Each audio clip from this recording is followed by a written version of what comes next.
So hello to my YouTube family, कैसे हैं आप सब लोग। तो आज का जो टॉपिक है वो है यूनिट्स एंड डायमेंशंस। आप यकीन मानिए, अगर एक बार आप ये वीडियो कंप्लीट कर लेते हैं तो आपको कहीं से भी यूनिट्स एंड डायमेंशन पढ़ने की ज़रूरत नहीं होगी।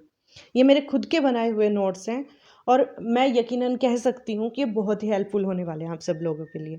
सो शुरू करते हैं, लेट्स गेट स्टार्टेड। तो फिजिकल क्वांटिटीज़ क्या होती हैं? Anything that can be measured is called physical quantity. किसी भी चीज़ को जो हम नापते हैं उसको फिजिकल क्वांटिटी बोला जाता है। यूनिट, अब हम किसी चीज़ को भी मेज़र करते हैं तो दो पार्ट्स में करते हैं। एक उसमें पार्ट होता है नंबर और दूसरा होता है उसकी यूनिट। लाइक 90 किलोमीटर, तो इसमें जो 90 है वो नंबर है और जो किलोमीटर है वो यूनिट है। 90 जो है वो हमें क्या दिखा रहा है? मैग्नीट्यूड ऑफ मेजरमेंट दिखा रहा है। और जो किलोमीटर है वो एक टाइप की क्वांटिटी दिखा रहा है जिससे हमने उसको मेज़र किया है। वो कुछ भी हो सकती है, मीटर हो सकती है, लीटर हो सकती है, ग्राम, कुछ भी हो सकती है। अब बात करते हैं हम फंडामेंटल क्वांटिटीज़ के बारे में। Fundamental quantities are that quantities that are independent of other quantities। जो फंडामेंटल क्वांटिटी होती है वो क्वांटिटी होती है जो दूसरी क्वांटिटी के मुकाबले इंडिपेंडेंट होती है। अब जो यूनिट यूज़ की जाती है फंडामेंटल क्वांटिटी को मेज़र करने के लिए, उन्हें फंडामेंटल यूनिट कहा जाता है। अब बात करते हैं ड्राइव्ड फिजिकल यूनिट की। जो ड्राइव्ड क्वांटिटीज़ होती हैं वो क्वांटिटीज़ होती है जो ड्राइव की जाती है फंडामेंटल क्वांटिटीज़ से। लाइक स्पीड, स्पीड क्या होती है? Is equal to distance divide by time. अब जो डिस्टेंस होता है वो हम मीटर में नापते हैं और जो टाइम होता है वो सेकंड, तो यानी मीटर पर सेकंड। तो यहाँ पे हम क्या है, दो फंडामेंटल क्वांटिटीज़ का यूज़ करें, यानी दो यूनिट्स का यूज़ करके हम ड्राइव्ड यूनिट निकाली है। और जो यहाँ पे हम जो यूनिट के लिए हम जो यूनिट हम मेज़र करते हैं उसको क्या कहते हैं? ड्राइव्ड यूनिट कहते हैं, जिससे हम उसको मेज़र करते हैं। अब आगे सिस्टम ऑफ यूनिट, तो हमारे पास चार सिस्टम ऑफ यूनिट है, यानी CGS, MKS, FPS, SI। तो सीधा सीधा क्वेश्चन कई बार आ जाता है कि हम कितने टाइप्स ऑफ कितने सिस्टम ऑफ यूनिट हैं? तो चार सिस्टम ऑफ यूनिट है। CGS का मतलब होता है सेंटीमीटर, ग्राम, सेकंड। MKS में मीटर, किलोग्राम, सेकंड में हम नापते हैं। और FPS में फुट, पाउंड और सेकंड। SI सिस्टम जो है वो इंटरनेशनल सिस्टम ऑफ यूनिट है। अब इंटरनेशनल सिस्टम ऑफ यूनिट क्यों आया जबकि हमारे पास तीन थी? तो जो इंडिया में है मोस्टली हम CGS यूज़ करते हैं, लेकिन हम MKS भी यूज़ कर लेते हैं। लेकिन US वगैरह में देखा जाए तो फुट, पाउंड और सेकंड में यूज़ किया जाता है। तो अब जब भी वहाँ के साइंटिस्ट आपस में बातें करते थे या कुछ बात वो होती थी उनकी, तो उनमें जो यूनिट्स होती थी वो गड़बड़ा जाती थी। तो इसीलिए उन्होंने फैसला किया कि क्यों ना इंटरनेशनल सिस्टम ऑफ यूनिट लाया जाए, जहाँ पे फंडामेंटल यूनिट्स होंगी जो सबके लिए सेम होंगी। तो वहीं से यहाँ इसकी शुरुआत हुई। अब यहाँ पे क्या है, हम कुछ फंडामेंटल क्वांटिटीज़ देख लेते हैं, लाइक फिजिकल क्वांटिटी, यूनिट और सिंबल। तो लेंथ, लेंथ की यूनिट जो होती है वो मीटर होती है, जिसको हम M से डिनोट करते हैं। मास के किलोग्राम में होती है, जिसको हम kg से डिनोट करते हैं। टाइम की सेकंड में, जिसको S से डिनोट किया गया है। इलेक्ट्रिक करंट की एम्पियर होती है, जिसको A से डिनोट किया गया। थर्मोडाइनमिक टेम्परेचर की केल्विन होती है, जिसको K से डिनोट किया गया। जो इंटेंसिटी ऑफ लाइट होते हैं, यानी एक पर्टिकुलर डायरेक्शन में कितनी लाइट जा रही है, उसको कैंडेला कहा गया। क्वांटिटीज ऑफ सब्सटेंस, यानी एक मोल में कितने नंबर ऑफ एटम प्रेजेंट है, यानी एक एलिमेंट है या कोई सब्सटेंस है उसमें कितने नंबर ऑफ एटम प्रेजेंट है, उसको हम मोल से डिनोट करते हैं। तो उसको जब हम नापते हैं तो मोल्स में नापते हैं। अब बात करते हैं ड्राइव्ड यूनिट की। अब जो ड्राइव्ड SI यूनिट है उसमें है फ्रीक्वेंसी। फ्रीक्वेंसी क्या होता है? अगर कोई भी इवेंट हो रहा हो तो एक पर्टिकुलर गिवन टाइम में कितनी बार हो रहा है, उसको फ्रीक्वेंसी कहा जाता है, जिसको हम हर्ट्ज से नापते हैं। लाइक मैंने 1 मिनट में 50 शब्द बोले, लेकिन साथ में मेरी फ्रेंड ने 1 मिनट में 70 शब्द बोले, तो किसकी फ्रीक्वेंसी ज़्यादा हुई? ऑब्वियसली मेरी फ्रेंड की हुई। तो उसको फ्रीक्वेंसी कहा जाता है। एनर्जी, एनर्जी को हम जूल से नापते हैं। फोर्स जो हो गई उसको हम न्यूटन से नापते हैं। और पावर, यानी पर्टिकुलर टाइम में कितनी एनर्जी लगाई गई है उसको हम वॉट से नापते हैं। प्रेशर को हम पास्कल से नापते हैं, इलेक्ट्रिक चार्ज जो होता है उसको कूलम से, और electric potential difference and EMF उसको हम वोल्ट से नापते हैं। अब ये पोटेंशियल डिफरेंस और ईएमएफ होता कहाँ है? जो बैटरी सेल होते हैं उनके जो अंदर जो करंट होता है उसको ईएमएफ बोला जाता है, और जो बाहर होता है उसको पोटेंशियल डिफरेंस बोला जाता है। अब आगे बात करते हैं हम इलेक्ट्रिक रेजिस्टेंस की। इलेक्ट्रिक रेजिस्टेंस को ओम से नापा जाता है, इलेक्ट्रिक कंडक्टेंस को महो से नापा जाता है। तो ये रेजिस्टेंस का उल्टा होता है, OHM ओम और MHO महो। अब जो आती है इलेक्ट्रिक कैपेसिटेंस, उसको फैराड से नापा जाता है। कैपेसिटेंस कहाँ यूज़ होती है? कोई भी इलेक्ट्रिक सब्सटेंस होता है तो उसको लाइट सप्लाई होती रहे। अगर मान लो लाइट एकदम से कट करती है तो वो अचानक ना रुके, उसके लिए एक कैपेसिटर लगाया जाता है जहाँ पे एनर्जी स्टोर होती है, और फिर उसके बाद उस पर्टिकुलर जो इंस्ट्रूमेंट होता है उस तक पहुँचते हैं। लाइक हमारे फ़ैन, तो उनमें भी एक कैपेसिटर लगा होता है। तभी जब अचानक लाइट चली जाती है तो हमारा पंखा एकदम से बंद नहीं होता, लेकिन हमारे बल्ब में कैपेसिटर नहीं होता तो वो तुरंत बंद हो जाता है। अब बारी आते हैं मैग्नेटिक फ्लक्स, यानी कितनी नंबर ऑफ लाइंस निकल रही हैं मैग्नेट से, उसको मैग्नेटिक फ्लक्स कहा जाता है, जिसको हम वेबर से नापते हैं। इंडक्टेंस, अब जो नेचुरल मैग्नेट है वो हम कहाँ तक और कितना बड़ा लेंगे? तो हम आर्टिफिशियल मैग्नेट बनाते हैं। आर्टिफिशियल मैग्नेट जो होता है, यानी हम एक वायर लेते हैं जिसमें नंबर ऑफ कॉइल्स होते हैं और उसमें हम इलेक्ट्रिसिटी पास करवाते हैं। अब जो इलेक्ट्रिसिटी पास करवाई है तो वो क्या होती है? मैग्नेट बनाते हैं। जितने ज़्यादा नंबर ऑफ कॉइल्स उतना ही बड़ा मैग्नेट, तो उसको हम हेनरी से नापते हैं। मैग्नेटिक फ्लक्स डेंसिटी होती है, यानी कितने नंबर ऑफ लाइंस निकल रही है पर यूनिट एरिया, उसको हम टेस्ला से डिनोट करते हैं, मतलब टेस्ला से नापा जाता है। इल्यूमिनेशन, यानी टोटल कितनी लाइट निकल रही है, उसको हम ल्यूक्स से नापते हैं।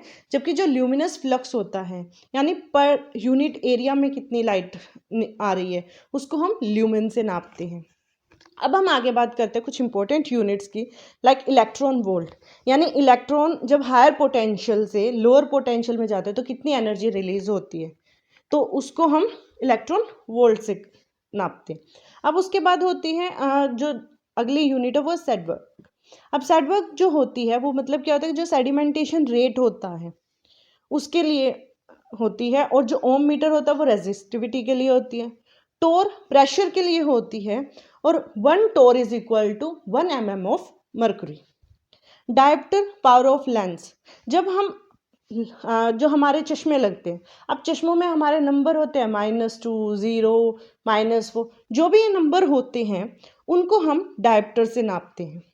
अब जो मैग्नेटिक फील्ड स्ट्रेंथ है, जब अभी हम पढ़ के आए थे मैग्नेटिक फ्लक्स डेंसिटी, तो हमने वहाँ पढ़ा था कि उनको टेस्ला से नापा जाता है। रेडियो एक्टिविटी, अब कोई भी रेडियो एक्टिव सब्सटेंस होता है उसमें से नंबर ऑफ रेज निकलती हैं, अल्फा, बीटा, गामा, तो उनको बेक्रेल से नापा जाता है। और एक्सपेंशन ऑफ यूनिवर्स, उसको हबल से नापा जाता है। अब यहाँ पे अगले कुछ हैं, जैसे कि इलेक्ट्रिक रेजिस्टेंस, उसको सॉरी ये एक्चुअली दोबारा से हो गया है। अब बात करते हैं हम कुछ इंस्ट्रूमेंट्स की। इंस्ट्रूमेंट में आते हैं स्टैंडर्ड रेन गो, यानी rainfall per unit area of a given time. जब हम रेनफॉल को नापते हैं तो हम रेन गो से नापते हैं। अब जो विंड स्पीड होती है उसके लिए हम जो इंस्ट्रूमेंट यूज़ करते हैं वो होता है एनेमोमीटर। ह्यूमिडिटी के लिए हाइग्रोमीटर। पोटेंशियल डिफरेंस के लिए वोल्ट मीटर, वोल्ट में इसकी यूनिट होती है तो वोल्ट मीटर से इसको हम नापते हैं। इलेक्ट्रिक करंट को एम्पेयर्स यूनिट दी गई है और वहीं से निकल के आता है एम मीटर। तो अगर आप इसको ऐसे रिलेट करोगे तो इजी हो जाएगा पढ़ने में। लाइक इलेक्ट्रिक पावर, पावर को हमने क्या कहा था, वोट से होता है तो वोट मीटर से। टेम्परेचर ऑफ डिस्टेंट ऑब्जेक्ट, इसको हम पायरोमीटर से होता है। ओशन की depth, fathometer. Major pressure that the difference in column height, उसको मैनोमीटर से नापा जाता है। सैलिनिटी ऑफ अ सॉल्यूशन, उसको सैलिनोमीटर से। इंफ्रारेड रेडिएशन के लिए होता है बैलोमीटर। स्मॉल वर्टिकल डिस्टेंस के लिए होता है कैथोमीटर, यानी जो बहुत ही माइन्यूट से डिस्टेंस होते हैं, माइनस में जो होते हैं, जिनको हम बिल्कुल ही लोअर पॉइंट पे होते हैं। सबमर्ज्ड ऑब्जेक्ट के लिए सोनार, एटमॉस्फेरिक प्रेशर के लिए बैरोमीटर, एल्टीट्यूड के लिए एल्टीमीटर, फोर्स के लिए टोर्जन बैलेंस। अब यहाँ पे कुछ प्रीफिक्स दिए गए हैं जो एसआई यूनिट के आगे लगते हैं। ये दो टाइप में होते हैं, एक तो माइक्रो क्वांटिटीज होती हैं, एक मैक्रो। सॉरी, ये एक्चुअली यहाँ पे किलो की बजाय मिली आना है। तो अब बात करते हैं कि मिली जो कि 10⁻³ है, किलो जो कि 10⁻3, माइक्रो 10⁻⁻6, मेगा 10⁻6, नैनो 10⁻⁻9, गीगा 10⁻9।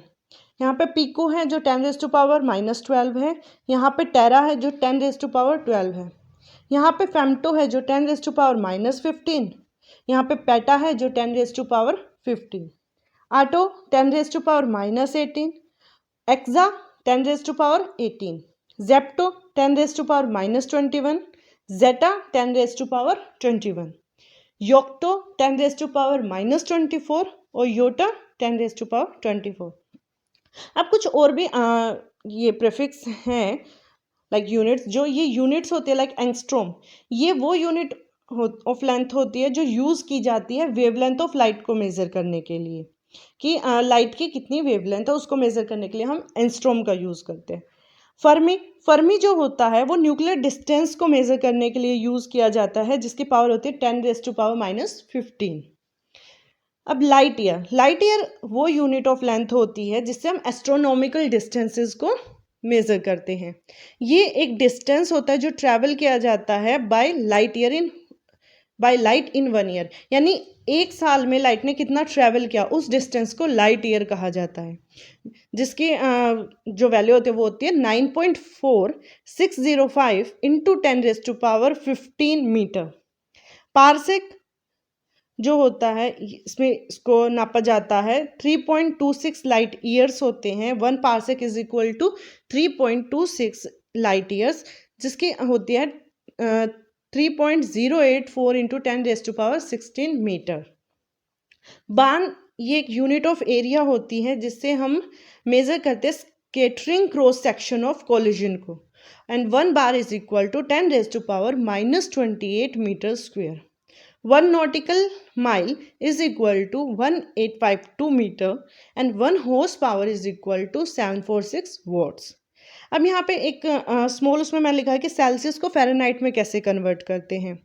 तो हमें फ़ारेनहाइट निकालना है, तो डिग्री सेल्सियस को जब हम 9/5 से मल्टीप्लाई करेंगे और उसमें 32 ऐड करेंगे तो उसे हम सेल्सियस में फ़ारेनहाइट में कन्वर्ट कर लेंगे, और इसका वाइस वर्सा होता है। यानी अगर हम यहाँ पे जो 32 प्लस हो रहा है अगर हम फ़ारेनहाइट की तरफ लेके आएंगे तो यहाँ पे ये लाइक F-32, अब यहाँ से हम इसको ये इधर की तरफ लेके आएंगे तो वो हो जाएगा इंटू 5/9। तो इसको हम क्या करेंगे डिग्री सेल्सियस में निकाल लेंगे। तो ये इसका फॉर्मूला होता है। Okay, thank you. अगर आपको ये वीडियो हेल्पफुल लगी हो तो please share, like and subscribe ज़रूर कीजिएगा। बाय बाय, मिलते हैं नेक्स्ट वीडियो में।